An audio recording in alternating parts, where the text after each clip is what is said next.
안녕하세요. 무명 아무개 목사입니다. 오늘은 사무엘상 17장 24절에서 30절까지의 말씀으로 함께 은혜를 나누겠습니다. 우리나라에서 70년대, 90년대 초까지 교회가 폭발적으로 성장한 때가 있었습니다. 그 이유 중 하나를 꼽으라고 한다면 하나님 나라는 근심 걱정이 없고 구원받는 우리는 이 땅에서 복을 받으며 산다라고 선포하고 그렇게 믿었기 때문입니다. 이 말씀을 듣는 성도님들이 한번 스스로에게 이러한 질문을 해보셨으면 좋겠습니다. 신앙생활을 통해서 정말로 걱정, 근심이 없고 성도님들의 생각에 정말 복이 넘치는 삶을 살아가고 있을까? 신앙생활하며 살아갈 때 우리는 정말 안녕한가? 우리가 처음 복음을 접하고 신앙생활을 시작할 때 꿈꾸던 삶이 지금 우리 성도님들에게 있습니까? 이 질문은 사실 우리에게 굉장히 중요한 질문입니다. 왜냐하면 우리의 신앙이 완성되어져 가고 있는지 아니면 우리의 신앙이 짓다가 부도난 건물과 같은 상태인지를 확인할 수 있는 질문이기 때문에 그렇습니다. 우리가 신앙생활 할 때에 복을 바라는 신앙이 전부가 아니라는 것을 잘 알고 있죠. 분명히 신앙생활을 하는 나는 세상에서 누리는 복이 전부가 아니라는 사실을 알고 있지만 나의 삶을 하나님 앞에 온전히 내려놓기는 참 어렵습니다. 우리의 모습은 어려움이 닥칠 때에 하나님을 의지하고 간구할 수밖에 없는 사람들이죠. 이러한 하나님을 향한 의지와 간구가 하나님께 맡깁니다 라고 하는 표현이 아니라 나의 뜻이 이러하니 하나님께서 해주세요 라고 하는 의미를 강하게 가지고 있습니다. 그러다 보니까 우리가 여전히 신앙생활을 하면서 무언가를 바라는 신앙은 완전히 사라지지 못했던 것이죠. 하나님의 나라는 이 땅에서 하나님을 믿고 예수 그리스도를 따르는 우리가 그리고 성도가 그리고 그리스도인들이 행함으로 만들어가는 나라입니다. 그런데 여전히 우리가 무언가 하기보다 무언가가 나에게 이루어지기를 원하고 있는 모습이 많이 남아있다라고 우리 스스로를 평가할 수밖에 없습니다. 오늘의 말씀은 너무나 유명한 이야기입니다. 어린 다윗이 블레셋의 장수로 나온 골리앗을 물리치는 이야기죠. 많은 사람들이 이 이야기에서 기억하는 인물은 다윗과 골리앗 그리고 사울 정도일 겁니다. 그러나 이 이야기 이면에는 무언가가 이루어지기를 바라며 서 있는 사람들이 있습니다. 바로 전쟁을 하러 나온 이스라엘 사람들이죠. 오늘의 말씀을 보면 이스라엘 사람들은 블레셋의 장수 골리앗이 나타나 하나님을 모욕할 때에 심히 두려워하고 그 앞에서 도망하였다라고 오늘 24절의 말씀에 기록하고 있습니다. 왜 이스라엘 사람들이 골리앗을 두려워하고 무서워했을까? 이스라엘은 하나님을 믿는 민족이고 하나님께서 모든 전쟁을 주관하신다라고 믿는 사람들이죠. 그렇기 때문에 그들은 전쟁을 두려워할 것이 아니라 하나님의 뜻을 구하고 그 뜻을 이루어가는데 힘쓰는 것이 정상일 거예요. 하지만 오늘의 모습에서 이스라엘이라면 당연히 가져야 될 모습을 보여주는 것이 아니라 오히려 이스라엘 사람들이 다른 전쟁에 나온 사람들과 같이 두려워하고 도망하였다라고 성경은 기록하고 있습니다. 아마 누구라도 전쟁터에 나가면 그리고 전쟁을 마주하게 된다면 당연히 두려운 마음이 들 겁니다. 또 가능하다면 도망가는 사람들도 당연히 있을 거예요. 그런데 이스라엘의 경우는 사실 우리와 완전히 다르죠. 이스라엘은 하나님께서 이스라엘 백성들의 조상들을 이끌어 이집트에서 탈출하게 하셨고 광야에서 이끄셨고 가나안 땅에 정착하게 하셨고 그래서 세워진 나라가 바로 이스라엘입니다. 이스라엘에게서 하나님을 빼고는 그 어떠한 이야기도 불가능한 문화인 거죠. 그런 이스라엘이 왜 오늘 골리앗 앞에서 두려워하고 도망가고 있었을까? 바로 너무나 가혹한 현실 앞에 서 있기 때문이에요.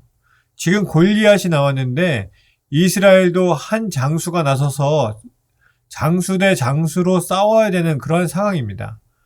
골리앗은 거인과 같은 사람이고 이스라엘 사람들은 그에 반해 육체적인 조건이 너무나도 형편없는 사람들이죠.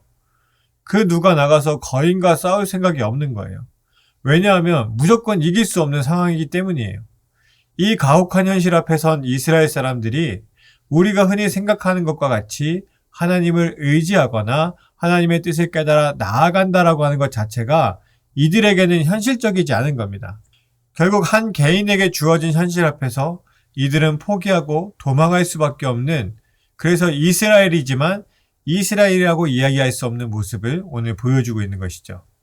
그런데 이 가혹한 현실 앞에서 아무것도 못하고 있을 그때에 이 이스라엘 사람들이 하는 말이 있어요. 25절의 말씀인데, 너희가 이 올라온 사람을 보았느냐? 참으로 이스라엘을 모욕하러 왔도다. 그를 죽이는 사람은 왕이 많은 재물로 부하게 하고 그의 딸을 그에게 주고 그 아버지의 집을 이스라엘 중에서 세금을 면제하게 하시리라 라고 말하는 거예요. 그렇게 좋은 조건이 있으면 자신들이 나가서 하나님을 모욕하는 골리앗 앞에 당당히 맞설 수 있어야 되고 물리칠 수 있어야 되는 것이죠.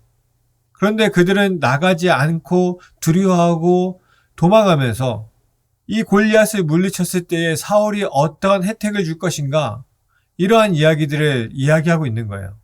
모순된 이야기죠. 누군가가 그 일을 대신해 주기를 원하는 거예요. 그렇게 해서 승리하기를 원하는 거예요. 우리가 신앙생활할 때 굉장히 중요한 부분이 있습니다. 신앙생활은 누군가가 대신해 줄 수 없다라고 하는 거예요.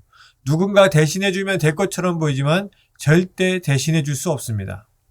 오늘날 많은 교회들이 겪는 어려움 중에 하나는 인력 부족입니다. 교회 한때 젊음을 불태우던 분들이 이제는 나이가 들었죠. 그래서 예전에 비해서는 육체적인 힘이 부족하게 되었고, 또 정말 한평생 헌신 봉사했기 때문에 이제 힘이 부족하니까 젊은 세대에게 넘겨주기 원하는 마음들이 있습니다. 그런데 재밌게도 교회는 이 모든 것을 받아줄 세대가 없어요. 왜냐하면 대부분의 나이가 많으신 60대, 70대, 80대 되시는 성도님들이 모태신앙부터 시작하신 경우가 거의 없습니다.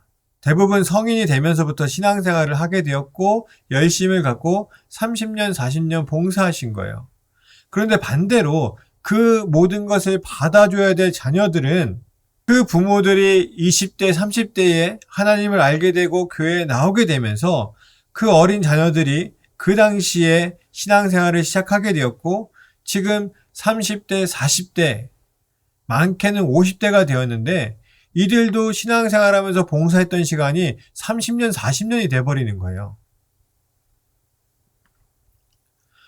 그러니까 어른들이 오랜 시간 봉사활동했다, 우리가 오랜 시간 헌신했다라고 할 때에 우리의 자녀 세대들, 30대, 40대 이러한 사람들이 우리도 그만큼 했다라고 생각할 수밖에 없고, 우리도 그 정도 신앙생활 하다 보니까 때로는 힘들고 지치는 마음도 있고, 또 옛날과 같은 시대가 아니기 때문에 이 시대에서 그렇게 모든 것을 올인하고 살아가기는 굉장히 어려운 상황이 된 거죠.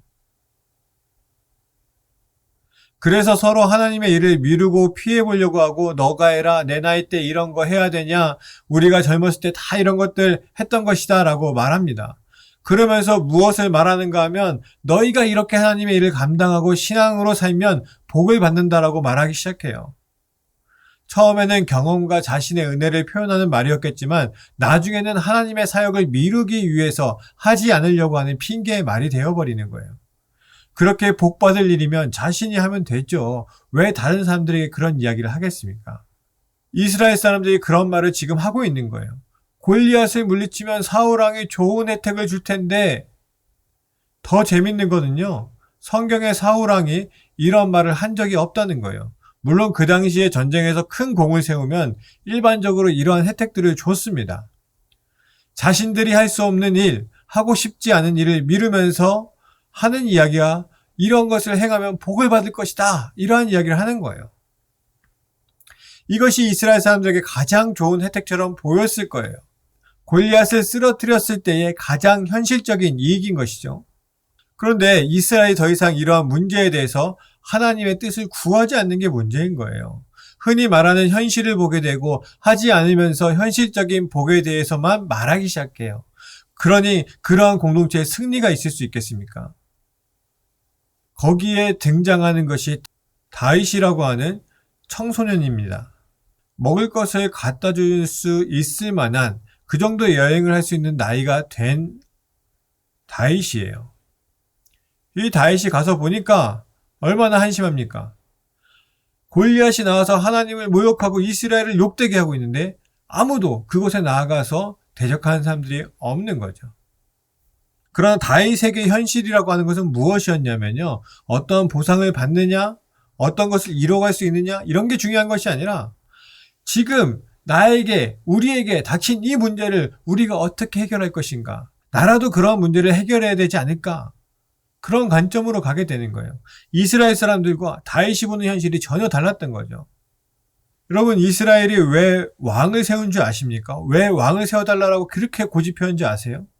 사무엘상 8장 20절에 보게 되면 전쟁에 대처하기 위해서 우리에게 왕이 필요하다라고 이야기해요. 그 주변에는 다 왕이 있었습니다. 그래서 누군가가 쳐들어오면 왕이 군대를 끌어서 재빨리 막아냅니다. 또 필요하면 왕이 군대를 모아서 당장 다른 나라를 침략하기도 했어요. 그게 즉각 되는 거예요. 반대로 이스라엘은 어떠한 시스템이냐? 누군가가 쳐들어오게 되면 그때에 사람들이 하나님의 사람, 예를 들어 사무엘과 같은 사람에게 우리가 어떻게 하면 좋겠습니까? 그럼 사무엘은 그때서야 하나님께 여쭤보죠. 제사를 드리면서, 기도하면서 하나님의 음성을 들으려고 합니다. 그럼 하나님께서 어떠한 사사와 같은 사람들을 세워주든지 어떠한 일을 하라고 말씀하시든지 그렇게 되면 그때야 사무엘이 나와서 사람들에게 이렇게 하십시오 라고 이야기하는 시스템이에요. 굉장히 늦어질 수밖에 없죠. 그러한 일들이 벌어지는 동안에 많은 사람들이 죽고 많은 것을 빼앗길 수밖에 없는 시스템이에요. 그래서 왕이 있었으면 좋겠다라고 이야기했던 게 사무엘상 8장 20절의 이야기입니다. 그 전쟁을 하기 위해서 왕을 세웠고 사울이 이스라엘의 초대 왕이 되었는데 사울도 나가서 싸울 생각이 없고 이스라엘도 나가서 싸울 생각이 없는 거예요. 결국 이스라엘은 하나님도 잃고 현실 감각도 잃어버린 거예요. 또 한 가지 중요한 게 있습니다. 다윗이 가서 나아가려고 할 때에 누가 말리냐 하면 다윗의 형들이에요. 형들이 네가 뭘 한다고, 네가 뭘 할 수 있겠냐 하면서 말리죠. 교회 안에서도 그런 모습 있지 않습니까? 다른 사람들이 열심히 신앙생활하고 봉사하고 사역을 감당해 힘들고 어려워요. 그럼에도 불구하고 사역이니까 인내하고 나아갑니다. 그래, 정말 잘하는구나. 너는 복 받을 거야. 넌 하나님께서 지켜주실 거야. 온갖 좋은 이야기를 하죠. 근데 내 가족은 안 된다라고 이야기해요. 내가 이런 것을 해보려고 하는데 아니 너 너무 힘들잖아. 피곤하잖아. 네가 지금 이루어야 될 것들이 있잖아. 여러분, 제가 이제 막 40대가 됐거든요. 이제 막 40대. 그런데 제 세대 때도 그런 경우가 있었지만 제 아래 세대에 특히 어떠한 일이 있었냐면 부모님들이 시험 기간 되면 자녀들을 교회에 안 보냈어요. 이번 주는 공부해라라고 이야기했어요. 내가 기도할게. 내가 너의 삶을 위해서, 너의 시험을 위해서 기도할게. 넌 오늘 공부해. 시험 준비해야지. 그 세대가 이제 30대가 됐습니다. 그러니까 교회에서 대부분의 30대들이 봉사하려고 하지 않아요. 왜? 부모님들이 있으니까. 부모님들이 다 해준다고 했으니까. 아직도 무언가 주도적으로 하는 것에 대해서 내가 혹은 집사라고 하는 직분을 받는 것에 대해서도 내가 벌써 집사를 받아야 돼? 내가 집사가 돼야 돼? 이런 생각을 가지고 있어요. 그런데 지금 50대, 60대, 70대 이러한 분들 집사 언제 받으셨습니까? 20대 결혼만 하면 집사가 됐어요. 그럼 그 자녀들이, 그 손자들이 짧게는 10년, 길게는 15년이나 집사 받는 것이 늦어져요. 그리고 아직 내 나이는 받을 때가 아니라고 생각해요. 왜? 집사라고 하는, 권사라고 하는 직분을 받으면 내가 그 위에 뭔가 해야 될 것 같은데 내가 상대적으로 어리게 느껴지는 거예요. 이 모든 문제에 대해서 그렇게 만들어 온 분들이 어른분들이고요. 거기에 길들여져서 그렇게 하면 되는 것처럼 생각하는 것이 요즘 젊은 세대고요. 신앙생활은 대신해 주는 게 없습니다, 여러분. 신앙생활은 내가 할 때 이루어지는 것이죠. 여러분, 다윗이 나가서 골리앗을 물리칩니다. 이스라엘이 승리하죠. 정말 이스라엘의 승리일까요? 아니요, 다윗의 승리입니다. 이스라엘은 한 게 하나도 없습니다. 여러분, 오늘날 우리의 교회가 목회자들이 우리가 이렇게 열심히 해봅시다, 저렇게 해봅시다, 부흥을 이렇게 해봅시다, 신앙의 성장을 해봅시다, 이런 것들을 할 때예요. 어떤 사람들은 열심히 따라가고요. 어떤 사람들은 뭐 그런 것까지 해 이러면서 하지 않았어요. 근데 어느 날 우리 교회가 부흥했단 말입니다. 3배, 4배 부흥했다고 한번 생각해 보세요. 그럼 사람들이 물어보지 않겠어요? 어떻게 교회가 그렇게 성장할 수 있었어? 부흥할 수 있었어? 우리 교회 이런 것도 하고 저런 것도 하고 열심히 했어. 그렇게 말할 수는 있겠죠.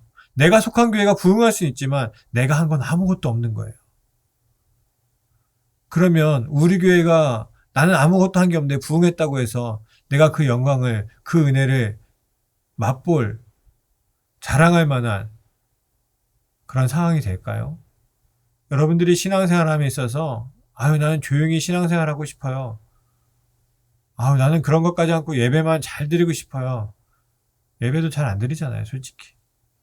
예수님도요, 이 땅에서 그냥 말씀만 전하고 나는 가르칠 거 다 가르쳤는데 하실 수도 있었지만 그럼에도 불구하고 하나님의 뜻이 십자가의 길에 있었기 때문에 고난과 죽음의 길을 가셔요.